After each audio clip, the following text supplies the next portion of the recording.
السلام عليكم ورحمة الله وبركاته. waxaan jeclaystay inaan idin la wadaago fariin maadaama waqti yar fiican aan haystay. ilaahay wuxuu ina amray inaynu dacwad iyo diinta aynu faafino ummadana aynu xaqa ugu yeedhno. wuxuuna ilaahay ka dhigay arrintaasi mid ka mid ah afarta arrimood ee qofka mu'minka uu falaxa ku helayo adduunyada iyo aakhirada.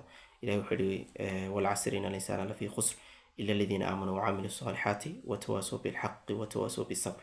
kuwa xaqa isku dardaarma ayuu ilaahay sidoo kale uu kusoo diray aayadaasi. marka xaq ku dardaaranka waxaa ka mid ah inaad dacwadii aad gaadhsiiso iyo khaasatan dadka aan ka warqabin hababka dacwadda loo faafiyo ama diinta ilaahay loo gaadhsiiyo. nabigu calayhi salaatu wasalaam wuxuu ina amray balliquu cannii walow aaya, hal aayadna ha ahaatee iga gaadhsiiyo. nabigu calayhi salaam inagu ammaanaystay. marka qofkii karaankiisa intii uu gudbin karayo qaabkii uu gudbin karayo waa arrin isaga saaran oo laakiin dhammaanteen mas-uuliyad ba ina wada saaran inaynu gudbino calaa xaddi qof walba dee qiyaasta aqoontiisiiyo intii uu gudbin karaya halagu kala duwanaadee. arrinta laga maarmaanka ahba ah qof muslin ah waxaa farar u saaran inuu gudbiyo oo uu diinta faafiyo iyo risaalada.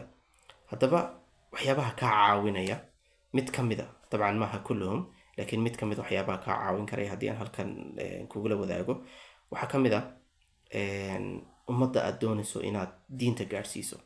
waayo ummadda islaamku dabcan alxamdulilah maanta meelo badan baa la wada joogaa, bal xataa looma baahnaba in physical presence iyo agjoog toosa loo sameeyo.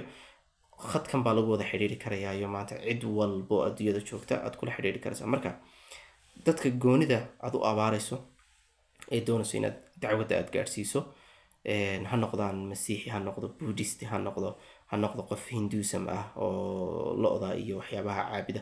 dalaalkii noocyadiisu waa kala badan tahay. qofka dacwada gaadhsiinayso ilaahay wuxuu yihi udcuu ilaa sabiili rabbika bilxikmati walmawcidati alxasana. waxyaabaha qofka daaciga ah ilaahay faray markuu dacwad u bandhigayo diinta uu matalayo wuxuu ilaahay amray inuu hab xikmad leh uu dacwadii u gudbiyo iyo wacdigii wanaagsanaa. xikmadda culimmadu markay fasirayaan waxay ku fasirayaan waxay idhaahdaan waa wadcu shay fii makaanihi saxiix. shayga in la dhigo tubtiisa toosan meeshay ku habboon in la dhigo. go-aan haddii ay tahay bartii ku habboonayd iyo xilliga ku habboonayd in la qaato. haddii ay noqoto dacwadii in ereyadii ku habboonayd iyo sidii ugu habboonayd loo guto dabcan zamankii ku habboonayd. waxaas oo dhan taas baa xikmadda la idhaahdaa. maadaama xikmaddii ay sidaas tahay waxyaabaha si xikmad leh inaad risaaladaadii u gudbiso oo fudud kaa caawin karaya waxaa ka mid a inaad taqaano kow caqaa-idda iyo waxyaabaha diiniyan uu rumaysan yahay qofkan aad la xiwaartamayso ama aad doonayso inaad risaalada gaadhsiiso. haddaad rabto christians inaad diinta gaadhsiiso oo diinta u sheegto waa inaad taqaanaa waxyaabaha ay christanku aaminsan yihiin caqiida ahaan. waa inaad kutubtooda haba yaraatee inaad waxba ka taqaano.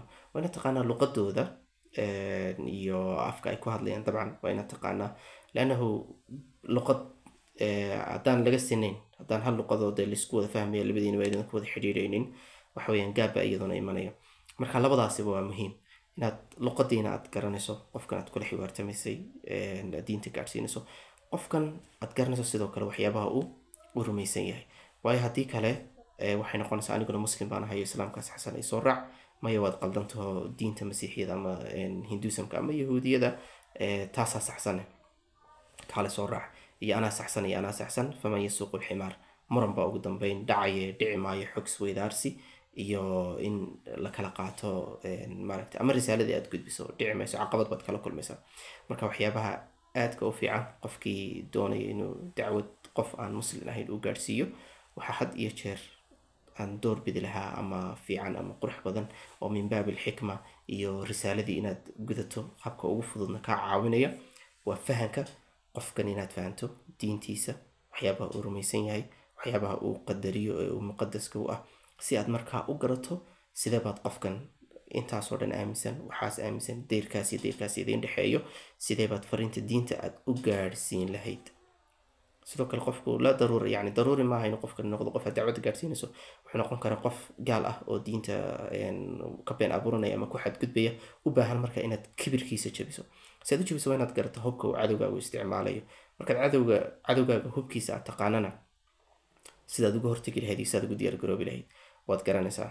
Marka waxaan doonayo inaan idin bayaamiyo idinku baraarujiyo qofka aad la xiwaartamayso ama dood idin dhex marayso ama diinta aad doonayso inaad gaadhsiiso risaalada doonayso inaad gaadhsiiso amaanada ayna wada saaran waa inaad garanaysaa luqadiisa waa inaad garanaysaa sidoo kale waa inaad garanaysaa dabcan kutubtiisa iyo waxyaabaha diiniga haba yaraatee inaad wax badan oo kale sii taqaano sida dhaqankiisa waxyaabahaas oo kalena qurux badan marba markaad qofkan wax badan oo xog aad ka hayso waa marba marka ay noqoto inaad la dagaalanto ama aad la doodana oo dood kaga adkaatood u baahato inaad kibirkiisa jabisana waa marba marka kuu fudud way xog badan baad ka haysaa sida dacfigiisii iyo awoodiisa wax walba waad ogaanaysaa haddii aad doonayso inaad gaadhsiisana habka ugu fudeed u gaadhsiinayso ayay noqonaysaa inaad xog badan isaga ka hayso shakhsiyadiisii gaarka ahayd hadda yacni waxaasoo dhanba marka intaa baan doonaya inaan idinku baraarujiyo baraka allahu fiikum asalaamu calaykum waraxmatullah